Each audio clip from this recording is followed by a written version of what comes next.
Oops, got carried away there. Can't fucking do that. Can't say that. No, that was a personal slight, so I've got to stop.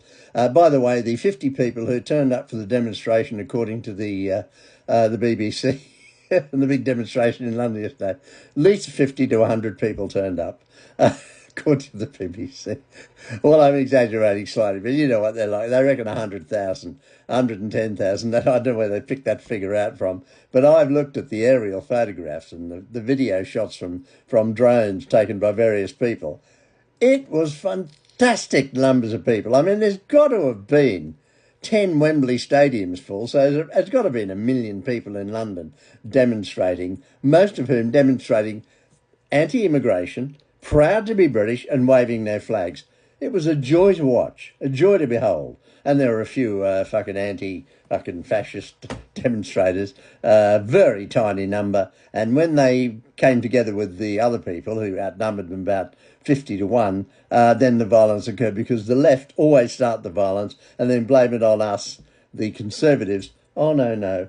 According to the papers, and the papers' coverage of this demonstration yesterday has been appalling. Shame on them all. Every single one of them. I've looked at them all online here. Absolutely appalling. And the lefties, they started on them, blame the far right. We're all far right agitators. I will not surrender the British flag to violence.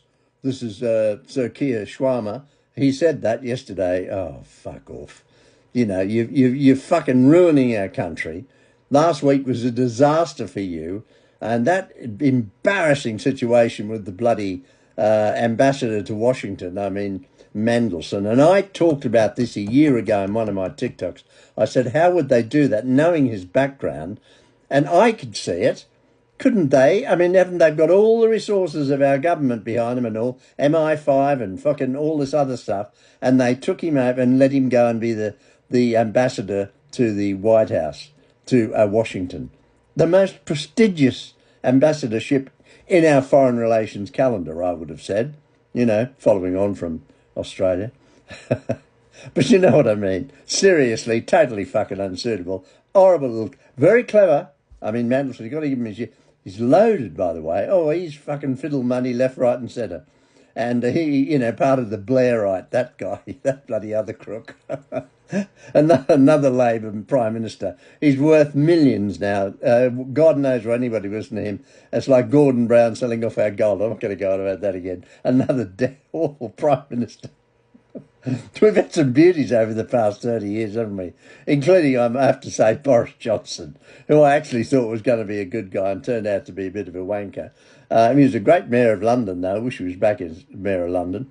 I didn't notice Sir Sadiq Khan, at the demonstrations yesterday. Did you? Did anybody notice him? He didn't get up on the stage and give a speech and say, welcome to London. It's lovely to have you here, you very proud British people. I wonder why, ladies and gentlemen. Maybe somebody here with far more erudite than I could explain exactly why he wasn't there. I can imagine. Okay, just using my imagination here, I don't know. Anyway, by the way, tomorrow, the 15th of September, is actually Battle of Britain Day. It's the day the biggest concentration of German fighters came over into the UK and 85 years ago. Can you imagine 85 fucking years ago? They came across September 15th, and the RAF sorted them out. And that was it. The Luftwaffe said, enough's enough. We'll concentrate on other things. And they pulled away from the invasion of the UK. Unfortunately, 85 years later, we've got the invasion of the UK, people coming across in their small boats with their outboard motors provided by people in France. And I don't understand that for one fucking minute. Please explain to me that. And they're coming over in their droves and taking over the country and ruining it.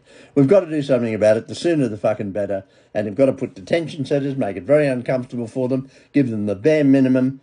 And if they don't have a reason for fucking being here, and they won't have any papers, they all throw them in the fucking the channel when they come over, so they don't have any. And then they lie about who they are, and our left-wing fucking lawyer people get hold of them and stop them being deported. Well, I'd put them on a fucking big boat and I'd send them to somewhere. I don't give a fuck where the boat goes. Just get rid of them.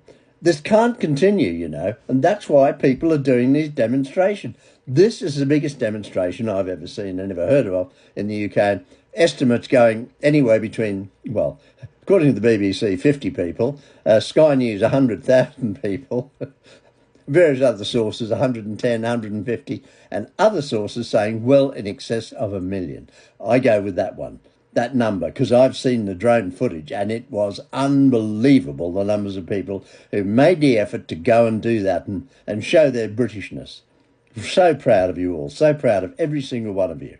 And the people in America, my heart goes out to you. I mean, after the Charlie Kirk assassination last week, which I found very tragic, by the way, I thought he was a nice guy, and what happened happened. And then those lefties going on and going on and celebrating that, how disgusting they are. So what's happening in America now is a lot of people who have done that have been named and shamed on social media, and they've either lost their jobs or their businesses. And quite rightly so. How dare they? Who do they think they are? And funnily enough, the left in America, particularly in America, where Democrats and Republicans can't even talk to each other, families being split apart because of how they voted. Can you believe that? I find it quite extraordinary that they can't get together and talk over the table, but they can't. And that's just incredibly tragic to me. Politics is politics, and the same when he goes here with the Brexit. I remember when Brexit happened, families were broken up. Somebody voted Brexit and other people didn't. And that's still ongoing in some families now to this very day. But anyway, the left are the problem, not the right. And we're not far right. We're not Nazis, but we're getting that way because we're getting tired of your fucking bullshit. Okay? Well, I said okay. I'm trying desperately not to use that phrase. Okay, today's the 14th. Happy birthday to my brother John, by the way. And to all of those other people who are celebrating their birthdays today. And don't forget tomorrow, the 85th anniversary of the Battle of Britain. I might watch the film for the 50th time. They should redo that film with modern AI and everything. They could enhance that so much better and make the visual, the air-to-air combat shots much, much better, like the attacks by the Stukas on the radar stations at Dover at that. That was really quite pathetic in the film. And now with modern CGI, they could make that really, really good. So that's an idea. Peter Jackson could do that. That New Zealand guy who did the Hobbit and things. He's got the technology to do it. Just a thought. Just a thought. I watched a movie last night. We watched a series last night with, Jesus, I can't remember the fucking name of it. Something about the guest. Oh no, the girlfriend. Yeah, the girlfriend. That with Robin Wright was the main character in it. Oh, Jesus Christ, it was awful. I can't tell you how awful. But my wife and I were watching it. Started off, and I didn't want to watch it after the first. I just didn't like the characters. And the boyfriend, just no gravitas whatsoever. I mean, Robin Wright's lovely, but it was just an awful. I just thought the scripting and the whole thing was fucking terrible. Well, whatever. So rare to find a decent series these days. They're just usually shite, but with one or two exceptions. Anyway, that's my opinion. And I'll stick with it. In the meantime, have a good Sunday. Enjoy your Sunday lunch. You've probably already had it because it's nearly 4 o'clock. And sorry I'm a bit late. And I wish you all well. I love you all. Take care. Pete's sake.